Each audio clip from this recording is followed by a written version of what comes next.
Every time you wear a certain shirt to work, something goes wrong. Maybe it's that blue one, or maybe it's the hoodie that you wore during that one sprint review where everyone hated your designs. But now you just don't wear it anymore.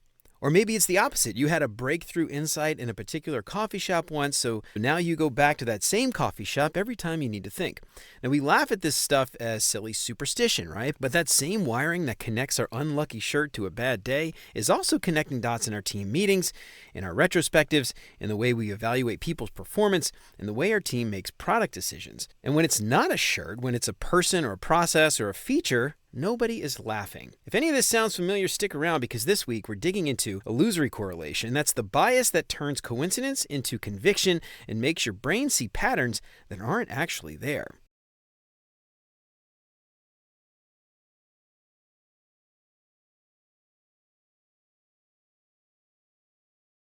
What's up, UX fam? Welcome to another edition of the Cognition Catalog, where every week or so we'll dig into a new cognitive bias and explore how that bias can impact how our team works together and what we can do to ensure we don't get caught up in the pitfalls. Because working with people is hard, and the more insight we have into the human condition make it just a little bit easier.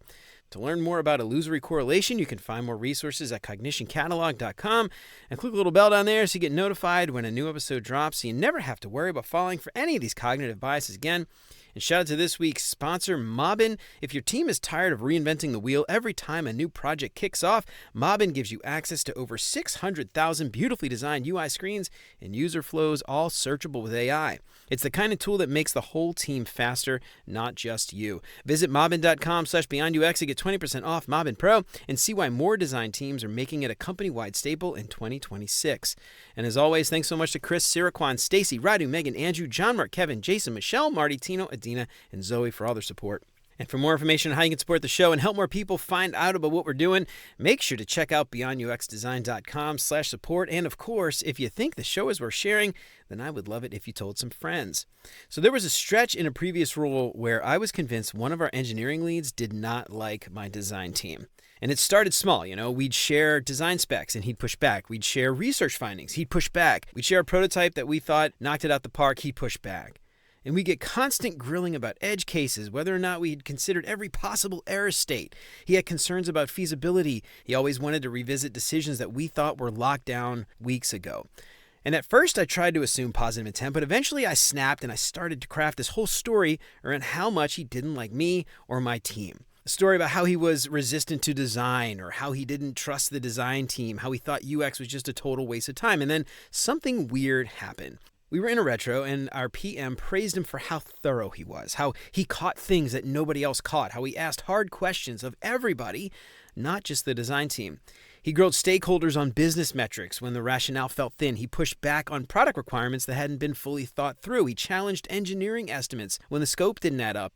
Not only did he question everyone else, he questioned his own team's assumptions out loud in the room without hesitation. He wasn't singling the design team out. That was just how he operated.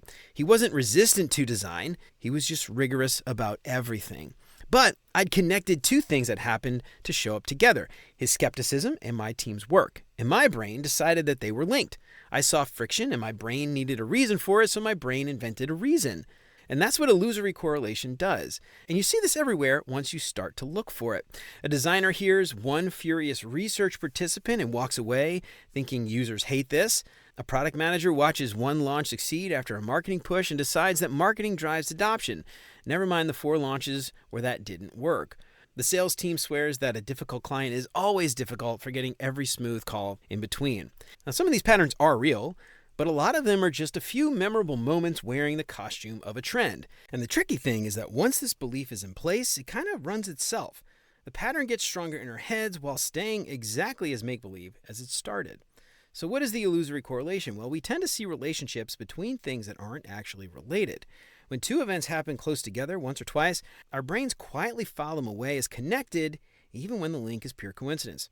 We then start expecting that connection to keep showing up, and sure enough, we notice the hits but ignore the misses.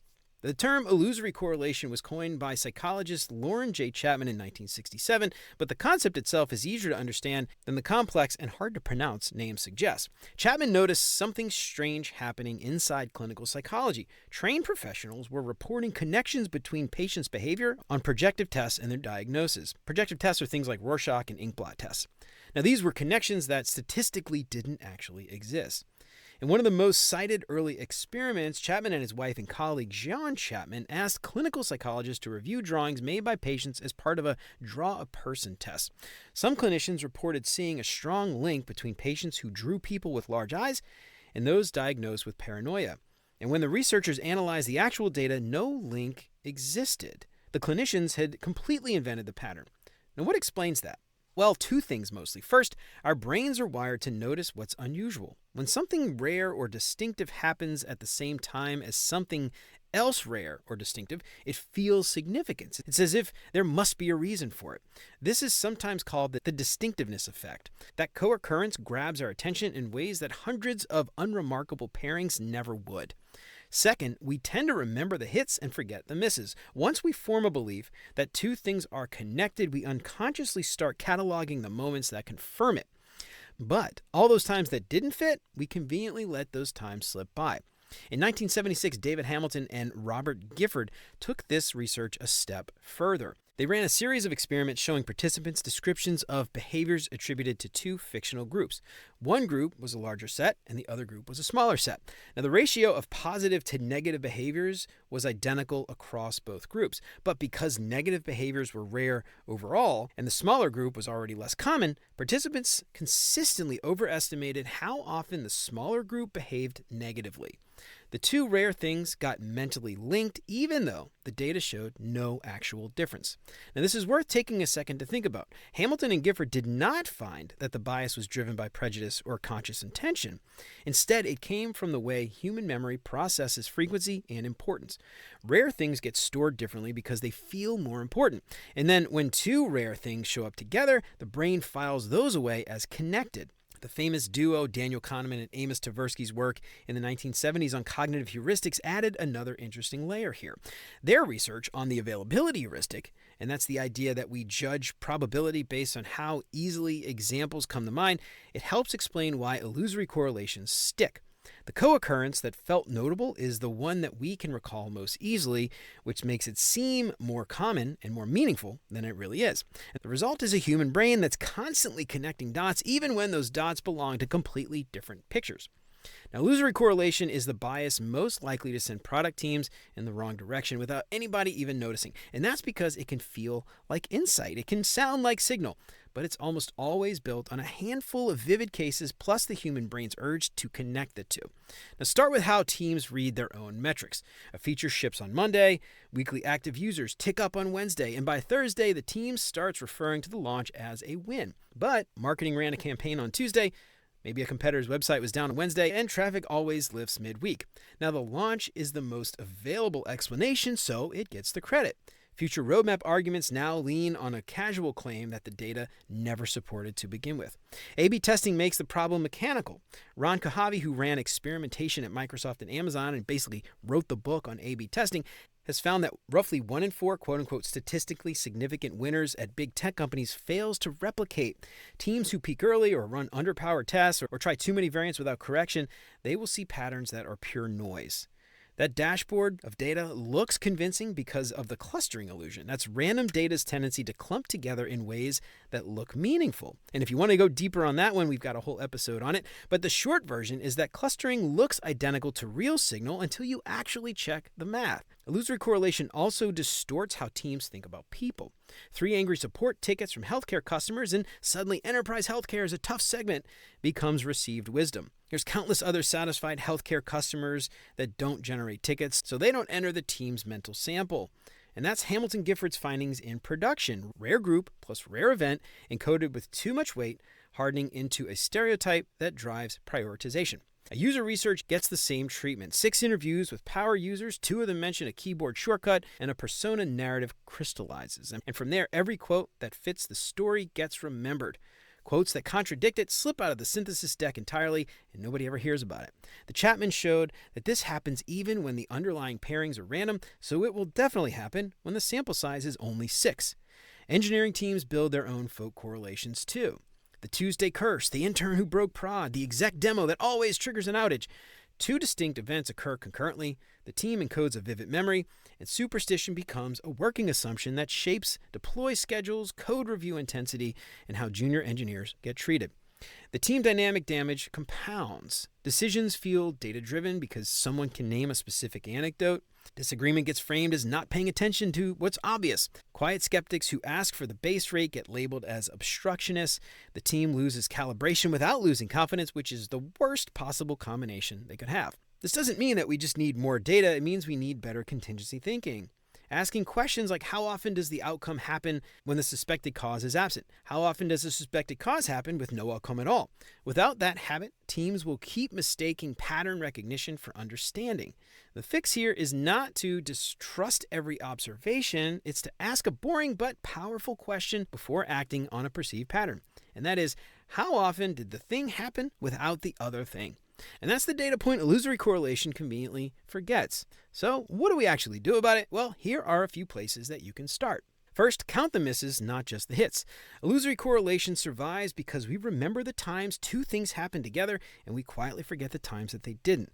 When you catch yourself believing X always leads to Y, go looking for the counterexamples on purpose. How many times did the Friday deploy go fine? How often did the difficult client cooperate? The pattern usually shrinks fast once you account for the cases that didn't make it into your memory because they weren't dramatic enough to stick. Next, be suspicious of vivid evidence. The more distinctive a moment is, the more weight your brain gives it, regardless of how representative it actually was. One furious customer, one spectacular outage, one heroic save. These linger because they stand out, not because they're typical. So before you let a memorable event define a person, a tool, or a strategy, ask whether you're reacting to a real trend or just the thing that was easiest to remember. Distinctive is not the same as common. Next, watch how reputations get built. People who are newer or quieter or less visible tend to get tagged with those rare mistakes more than the people who are constantly around. The distinctive combination of unfamiliar person plus noticeable error forms a stronger false link than the same error from a familiar face. Now, when you hear a confident claim about how someone always does something, check whether it's based on an actual pattern or just 1 or 2 sticky moments that happen to involve the wrong person at the wrong time. Next, treat team superstition as hypothesis, not fact. Every team accumulates beliefs about what causes what. Some are real, many are illusory correlations dressed up as wisdom. The healthy move is to write the belief down and actually check it. Pull the deploy data. Count the times that thing happened. Look at the launch numbers. If the pattern holds, great. Now you know. If it doesn't, you just freed your team from making decisions around a coincidence that everybody treated as settled truth. And then lastly, make compared to what? A normal question. The single most useful habit against illusory correlation is asking for the base rate. How often does this happen overall, not just in the cases that you remember? When somebody says a feature is failing or an approach never works, that's your cue to ask what the full picture looks like, including the unremarkable cases that nobody bothered to mention. It feels pedantic in the moment, I know, and it's hard to do, but it's also the difference between responding to reality and responding to whatever was most memorable. So where does that leave us? Well, hopefully you're not left thinking, don't trust your instincts. Your pattern spotting brain is doing exactly what it evolved to do, and most days that's a great thing. The small shift is just learning to pause on the patterns that feel the most obvious, because those are often the ones built from a couple of loud moments and a lot of convenient forgetting. The next time somebody in your team says that always happens, treat it more like a question instead of a fact. Does it really always happen? Pull the data. Count the not obvious cases. See if the trend survives after you've looked at the actual numbers. Sometimes it will, but a lot of the time you'll find that the pattern was never really there to begin with. It was always just a story your brain kept telling because the other times were too boring to remember.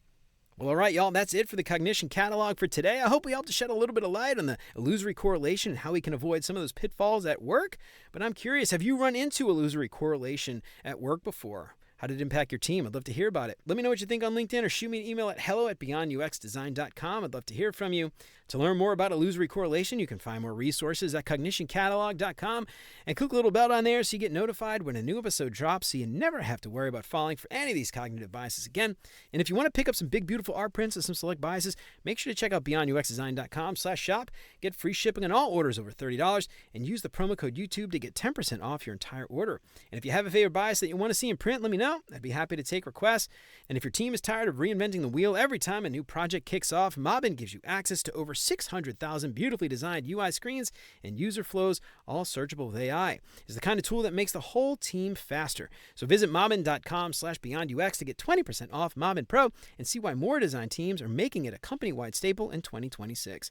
Help keep the show independent and ad-free. Check out beyondUXdesign.com/support to find out how. You can join Chris, Siraquan, Stacy, Radu, Megan, Andrew, John, Mark, Kevin, Jason, Michelle, Marty, Tino, Adina, Zoe, and many others, and help keep the show independent and ad-free. You'll get exclusive access to the entire video library of episodes, including episodes before they're even released. Get instant access to those archives right now for as little as $5 a month. And until next time, remember, you're more than a designer because there's more to UX and design. I'll see you around. Take care, y'all.